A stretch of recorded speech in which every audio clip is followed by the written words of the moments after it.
Okay, we'll call the September 26th Board of Adjustment meeting to order. First item of business is approval of the minutes from the July 25th, 2023 meeting. Is there a motion? Make a motion to approve the minutes. Second. Okay, motion and second. All in favor signify by saying aye. Aye. Opposed, same sign. All right, we'll move on to new business. So item B is going to be continued until our next meeting. So we'll start with item A, variance request for 1333 8th Street South. Good morning. The request for a variance to allow a garage to exceed the maximum 15-foot height allowed for accessory structures in SR zoning. The subject property is 1333 8th Street South and is located in the SR2 Single Dwelling Residential Zoning District in our Claire Barton neighborhood. As you know, variances may be granted by the Board of Adjustment upon an affirmative finding of all 5 review criteria. And we'll go through each of those criteria and staff's recommendations of how each of those criteria compare to this application.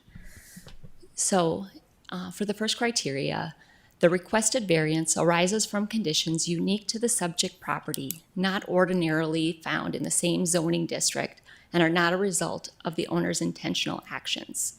This criteria is not satisfied according to staff. This property is similar in size and orientation to the neighbors to the north and south and in their neighborhood. And so the request is simply derived by the applicant's desire for extra storage on the second floor of the structure. Criteria 2 is the proposed project will not adversely affect the rights of adjacent property owners, and staff agree that this criteria is satisfied. Criteria C, the applicable standards will constitute an unnecessary physical hardship because the property cannot be used for an otherwise allowed use without coming into conflict with applicable site development standards. And staff find that this criteria is not satisfied.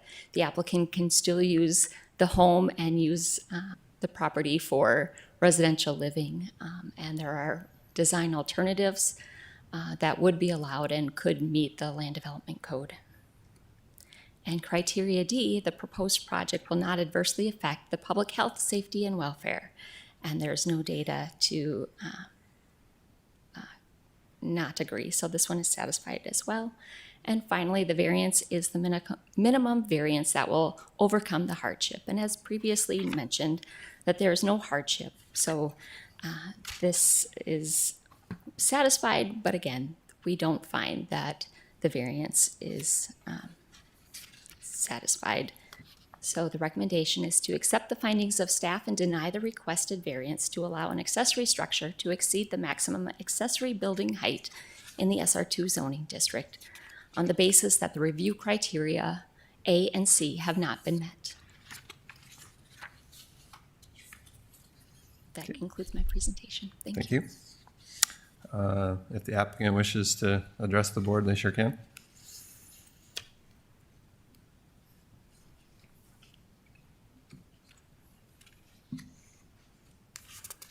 Good morning. I'm Larry Seeley. I live at 1333 8th Street South. I guess the purpose of of doing this is I'd like to have a second or half story up above the garage so I have storage. And I'm a contractor. I've got all kinds of power tools that I'd like to eventually, when I retire in a year or two here, be able to have space to put all that stuff, or some of it, so I'd have enough to play with at home. My thoughts on my garage is I want it to look like the house and fit the neighborhood rather than building a barn in the backyard just to satisfy code, which behind my house, a barn is not going to look good in my vision. And the garage I'm building is going to look like an old garage with the single garage doors, and doing everything I can to design it so it fits the property and looks appropriate. for the property and help me in resale and everything of that nature.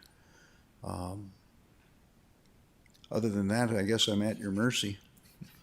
Okay, thank you. I guess I just have a question, and I guess it could be for either one of you. There's two options in the packet here. One that's a 20-foot height and one that's a 21-foot, one and a half inch height. The one's a little shorter. I'd rather go with a taller one if I can, because with the shorter one, the headroom up in the half story is going to be maybe 6 foot, 6.5 foot. I'd like to try to get it around 7 feet if I can. I've already dropped the lower level down to 8 feet, which once I get my overhead garage door in there with my pickup, I'll have 1.5 inches to 2 inches of clearance on the door, which I'd rather be at 9 foot and put an 8-foot door in there for my pickup, but. So Kim, is the 8-foot 4-inch variance request, is that for the taller one or is that the shorter one? That's the shorter one. That's the shorter one, okay.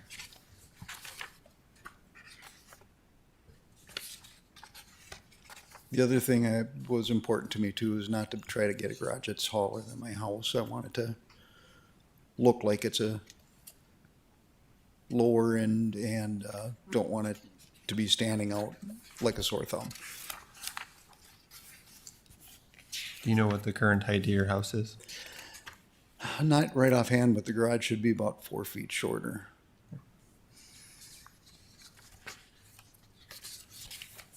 I'm noticing on the elevation that the dormer is roughly half the length of the garage itself. What is where's the line between a dormer and a roof? So that's where I would consult with in the code. There's the 33 1/3% of the roof area in its entirety.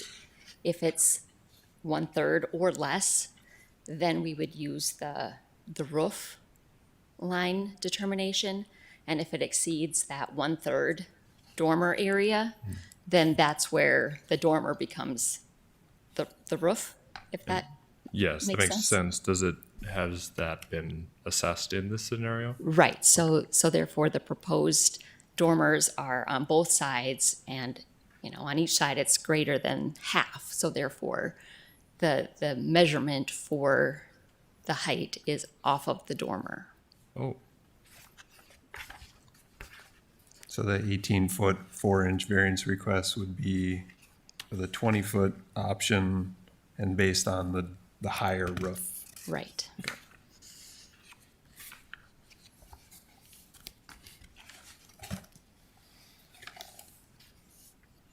Do you have any letters of support or feedback from your neighbors to the north, south, or behind? Pardon me? Do you have any letters of support from your neighbors? I haven't heard anything from him, any of the neighbors at all. Okay. And we did notify all neighbors within 300 feet of his property, and I did not receive any calls as well.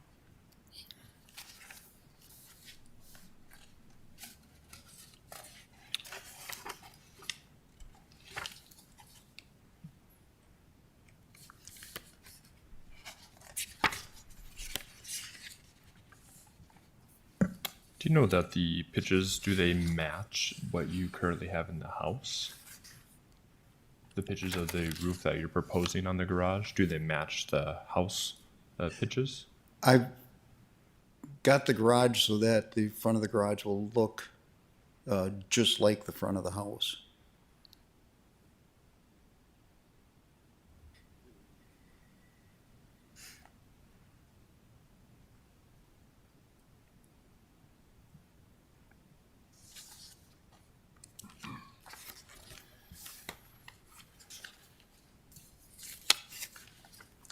Kim, in the staff report under C there, you say staff suggests that there's alternative options available for the storage that would not require the granting of a variance. What's the thought there?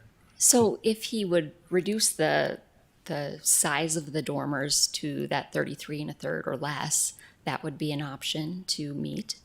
Or else there could be, maybe, I guess I haven't really looked at his lot to see if there would have been areas to increase the size of the floor area of the garage. But that maybe could have been something. I guess I've been like focusing on the height, but there are different ways to look at how much. And again, like the applicant said, that the headroom and things are different considerations. But of course, there are options where it could meet the land development code.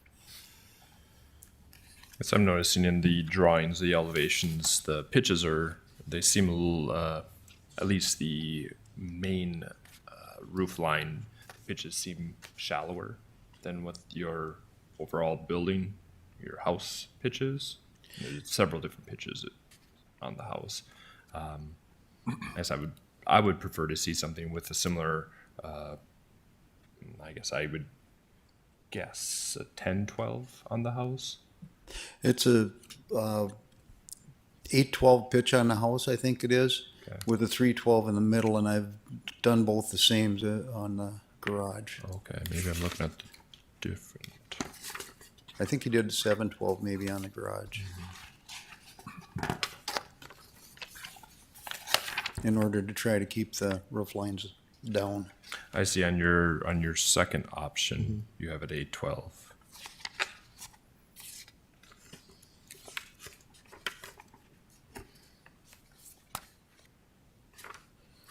And just to clarify, it is the 20-foot height to the top of the roof that we're reviewing today. Right. Okay. That would be the minimum of what his requests options would be.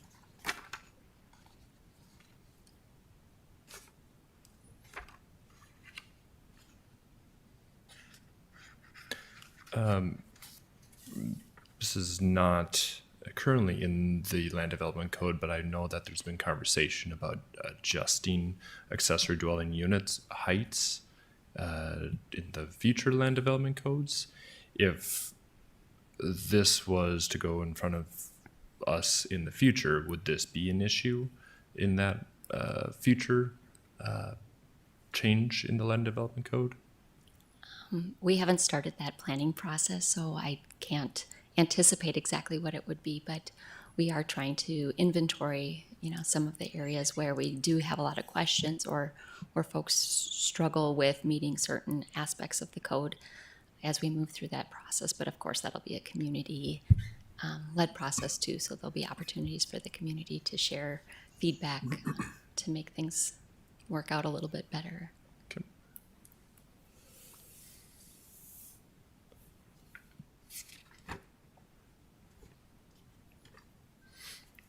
I guess my opinion would be to do the taller of the two so that your pitches do match, have a little more continuity, and you'd benefit from a little more head height in that scenario too. I don't know if that's something that would be considered or if we can make that adjustment as a board. It was part of the packet as part of the request, so I would guess that you would have some discretion to grant or not.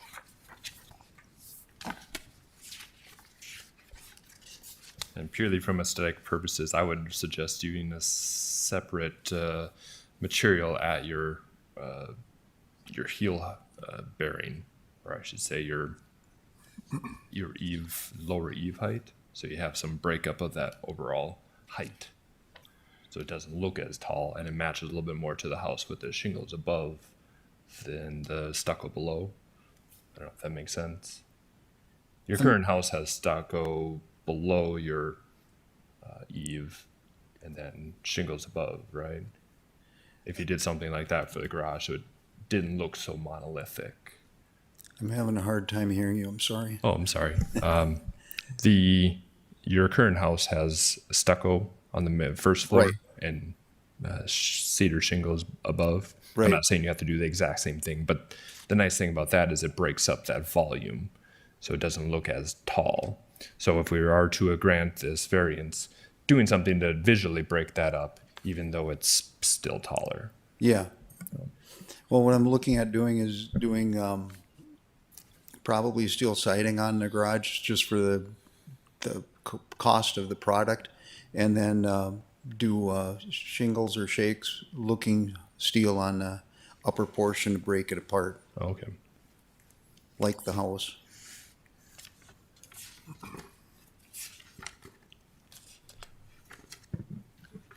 Are there any other questions for the applicant or the city?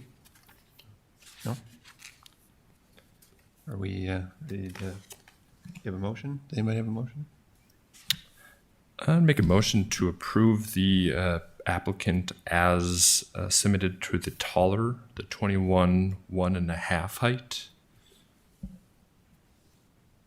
Okay, is there a second? Second. Any discussion? No?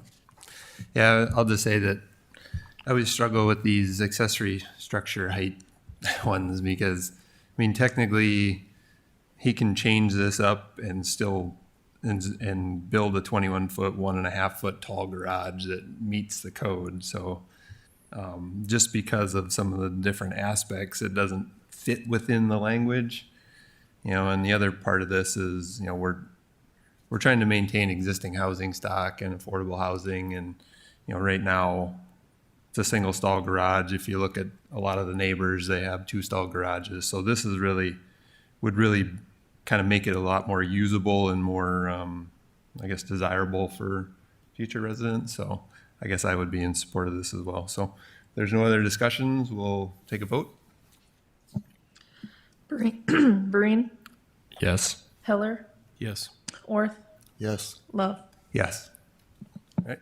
Your variance is approved. Thank you. Okay, so item B is being continued, so we'll move on to number 3, other business. Kim just has a brief update on the Fargo Growth Plan open house. Yes, I just wanted to make you all aware that there will be open houses October 17th and October 18th. You can go to the project website, fargogrowthplan.org, to learn more. You can sign up for e-notifications so you can get incremental updates as the project continues. But I hope you can make some time to make one of the open houses. Okay, thank you.